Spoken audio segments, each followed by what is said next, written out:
और जो अभी का हमारा टॉपिक है बहुत ही इम्पॉर्टेंट है और इस वक्त हमारी सोसाइटी में बहुत सारी ख़वातीन बहुत सारे कपल इस चीज़ को फेस कर रहे हैं कि शादी की जो बेहतरीन एज होती है वो क्या होती है और प्रेगनेंसी के लिए बेहतरीन वक्त कौन सा होता है, कौन सी एज होती है जब कॉम्प्लिकेशंस कम होती हैं, जब आराम से खातून जो है कोई भी एक लड़की कंसीव कर पाती है और उसकी प्रेगनेंसी जो है वो अच्छे से हो सकती है। क्योंकि हमारे यहाँ शादी के बाद बच्चा एक पहली डिमांड होती है घर वालों की भी और एक कपल की भी ख्वाहिश होती है कि वो बहुत जल्द पेरेंट्स बन जाएं, लेकिन इसमें कॉम्प्लिकेशंस बहुत आते हैं। बिल्कुल, और माशरती तौर पे इतनी रुकावटें हैं, इतना कॉम्प्लिकेटेड कर दिया गया है जो कि एक शरई ज़रूरत भी है, सुन्नत भी है। और इसमें आप जारी बात है जब आप अपने फैमिली को बढ़ाने जा रहे हैं तो यकीनी तौर पे एक खुशी की बात भी है, लेकिन इतनी रुकावटें पैदा कर दी जाती हैं कि उसमें फिर कॉम्प्लिकेशंस का भी सामना करना पड़ता है। तो क्या क्या आइडियली हो सकता है? डॉक्टर अरीबा साकिब साहिबा गायनेकोलॉजिस्ट हैं, आपको वेलकम कहेंगे। डॉक्टर साहिबा, सबसे पहले तो ये बताइएगा कि शादी की बेहतरीन उम्र क्या है, क्योंकि सही वक्त पे शादी होगी तो भी सही वक्त पे प्रेगनेंसी हो पाएगी और फिर कॉम्प्लिकेशन से बचा जा सकेगा। देखिए, अगर हम आप बात कर रहे थे कि ये सुन्नत भी है तो टेक्निकली तो जल्दी शादी करना मुनासिब है। अगर हम साइंटिफिकली बात करें तो 18 से 25 साल तक की लड़कियों में सबसे ज्यादा चांस होता है कि वो जल्दी कंसीव कर जाएंगी and without any complication pregnancy गुजरेगी, डिलीवरी भी खैरियत से होगी। लेकिन बहुत सारे सोसाइटी में आ गए हैं, बच्चियां भी पढ़ना चाहती हैं, लड़के भी पढ़ के अपने पाँव पे खड़ा होना चाहते हैं before they can get married.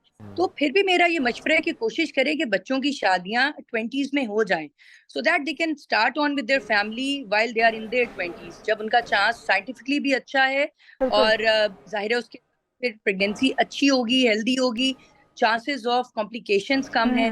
जैसे जैसे उम्र बढ़ती जाती है चांसेस हर चीज के कॉम्प्लिकेशंस बढ़ जाती है। प्रेगनेंसी के साथ बच्चे के अंदर कुछ मसले मसाइल होने के खदशात बढ़ जाते हैं, तो अर्लियर द बेटर। डॉक्टर साहब, यही हम डिस्कस भी कर रहे थे ब्रेक में, मैं और जुनेद, के अर्ली शादी जो है वो उसमें कॉम्प्लिकेशंस कहाँ पर आती हैं कि बच्चियाँ पढ़ना चाहती हैं, बच्चे भी पढ़ना चाहते हैं, तो क्या ये तरीक़ाकार नहीं हो सकता कि शादी हो जाए और उसके बाद भी वो अपनी स्टडीज़ कंटिन्यू कर सकें?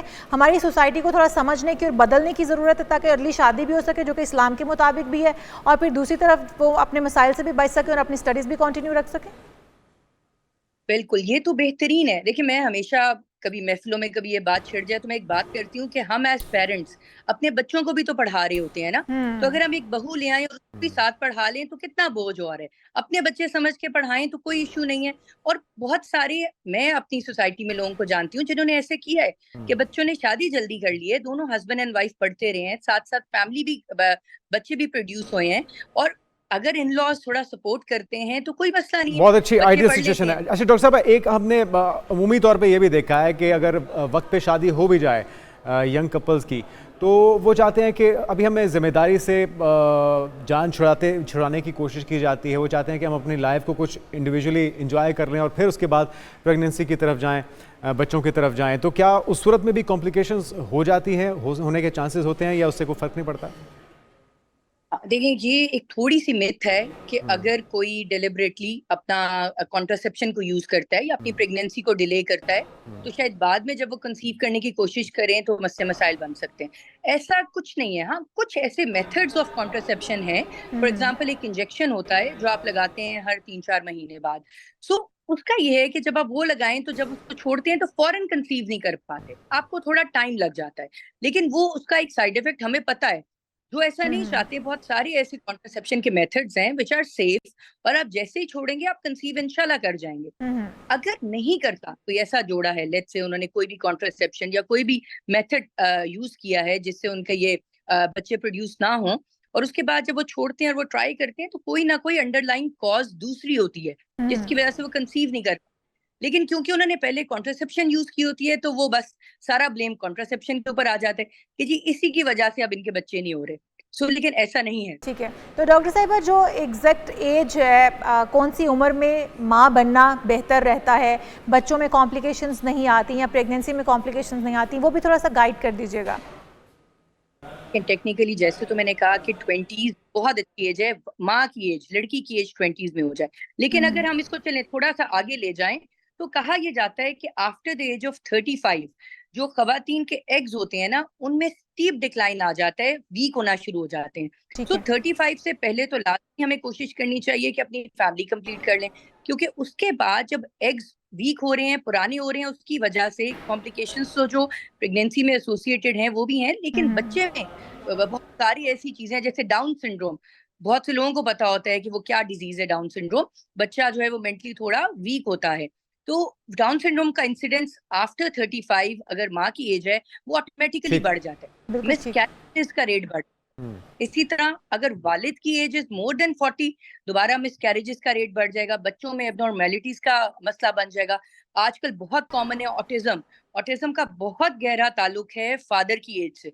वो एक जमाने में कहा जाता था कि दर्द कभी बूढ़ा नहीं होता, लेकिन साइंस ने इसको डिफाई कर दिया है, क्योंकि स्पर्म भी वीक होना शुरू हो जाते हैं।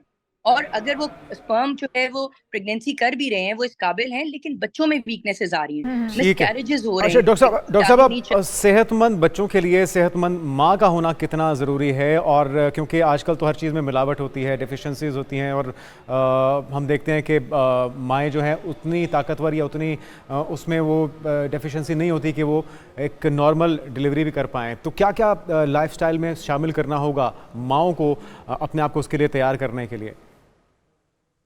ये बड़ा अच्छा सवाल है। देखें, एक तो डाइट, एक अच्छी डाइट। आजकल के बच्चों में, शहरों में खास तौर पे टेंडेंसी है कि वो बहुत ज्यादा जंक की तरफ अट्रैक्ट होना शुरू हो गए हैं, और जंक फूड बहुत बुरा है ओवरऑल फर्टिलिटी के लिए भी एंड इवेंचुअली प्रेगनेंसी के लिए भी। सो सबसे पहले तो जो भी जोड़े प्रेग्नेंट होना चाह रहे हैं उनके लिए मेरा ये मशवरा है कि हेल्दी चीजें खाएं, एक मुतवाज़न ग़िज़ा होनी चाहिए, सब कुछ उसमें इंक्लूड करें। बहुत सारी चीजें हमारे कल्चर की वजह से मना कर देते हैं कि जी ये तो गर्म है, आपने अगर आप प्रेगनेंसी चाह रही हैं या अगर आप प्रेग्नेंट ना खाएं, ये बहुत बड़ी मिथ है। दोबारा नट्स नहीं खाए जाते, कहा जाता है कि वेदर चेंज है, गर्मियां हैं, गर्मियों में नट्स नहीं खाए जाते, एग्स से अवॉइड किया जाता है जो कि प्रोटीन दे सकते हैं। और फिश के बारे में भी है कि जी वो सिर्फ रे के महीनों में खाई जाती है जिसमें रे आता है, ये भी ठीक है? मछली हो गई, नट्स होगी, अंडे हो गए, ये इतने जरूरी हैं कि आप इमेजिन करते, they are packed with antioxidants, उनके अंदर ओमेगा 3 है, उनके अंदर DHA है। ये सारी चीजें बच्चे के डेवलपमेंट के लिए बहुत जरूरी हैं। जब हम बंद कर देते हैं माँ को वो ग़िज़ाइयत नहीं, माँ तो सफर करेगी, आगे बच्चा भी सफर करेगा। बिल्कुल ऐसे, ठीक है। तो पहली बात तो लोग देख रहे हैं कि आपके घर में अगर कोई खवातीन है जो प्रेग्नेंट है या हामला होना चाह रही हैं, तो खुदारा उनकी डाइट का बहुत ख्याल रखें, और एक सेहतमंद माँ ही सेहतमंद बच्चे को जन्म दे सकती है। तो अपनी लाइफस्टाइल को बेहतर करना होगा, क्योंकि अमूमी तौर पे आजकल जो हमारा लाइफस्टाइल है वो बहुत ज़्यादा इसकी वजह से असरअंदाज हो रहा है। डॉक्टर साहब आपके वक्त का बहुत शुक्रिया। डॉक्टर रीबा साहब हमारे साथ मौजूद थी, और आज के मौज़ूआत इख्तिताम को पहुँचे। बिल्कुल जी, आज का जो प्रोग्राम था वो हमारा इख्तिताम को पहुंचा। अगले प्रोग्राम में फिर हाजिर होंगे बहुत सारे अहम टॉपिक्स लेकर, तब तक के लिए हमें इजाज़त दीजिए। अल्लाह हाफ़िज़।